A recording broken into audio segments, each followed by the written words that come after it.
Hello lovelies, blessings to you on this beautiful evening. I'm at Woody's Lagoon and it's absolutely gorgeous as usual.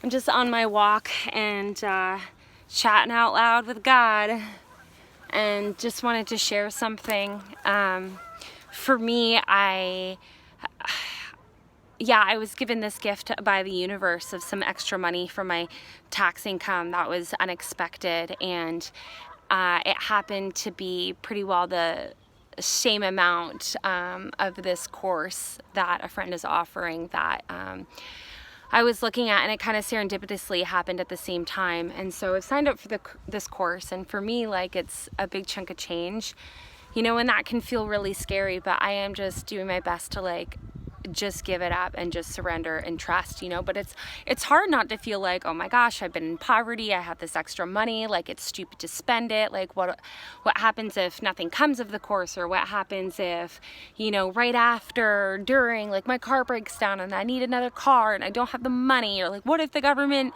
you know, had made a mistake and they saw it and then they want all that money back and then I owe and I'm back in poverty. And these fears can be drowning, and that's just like my example, but like so many people in my life are in this really interesting space right now of like huge crossroads and being asked to let go and to trust.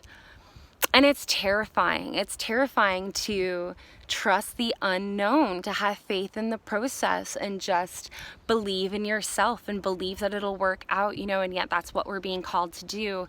And as terrifying as it can be, I feel like I'm being, you know, called to look at the flip side of like, well, that fear is just on the same edge as like exhilaration, you know. And I'm reminded of when I lived in Moncton.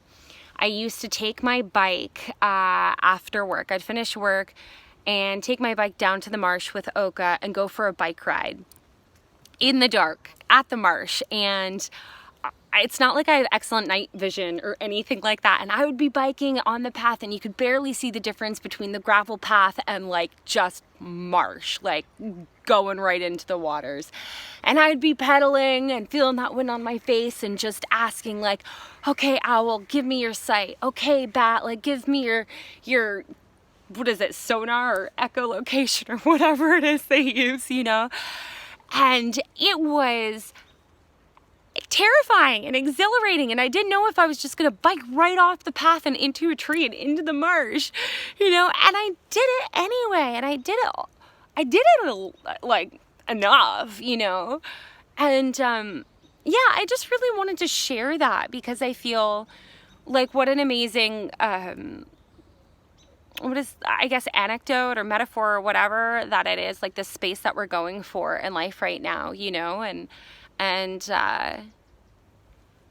just trust that like the path is there. It might be really hard to see. You might not see it at all. It might be a stone and you're just having to put your foot out, take the next step, and then poof, magically a stone appears. You know, like you're in some fantasy novel. Like, I don't know, but I really feel like we are in fast-paced moving times, and it's ever changing, and like none of us know what's going on, and yet we are asked, you know, over and over again to just let go and let God, just trust, just believe, just have faith. And so I wanted to just invite you and invite myself into this space of like being on this nighttime bike ride, you know, and trying to let go of enough control to enjoy the exhilarating nighttime ride. And if you end up in the mud, you end up in the mud. So what? You go home, you get changed, you have a laugh, you have a cup of cocoa, and you're safe and you're good and you keep going. So with that, I love you dearly. Thanks for dropping in and listening. May you be infinitely blessed and protected and supported on your path. Good night.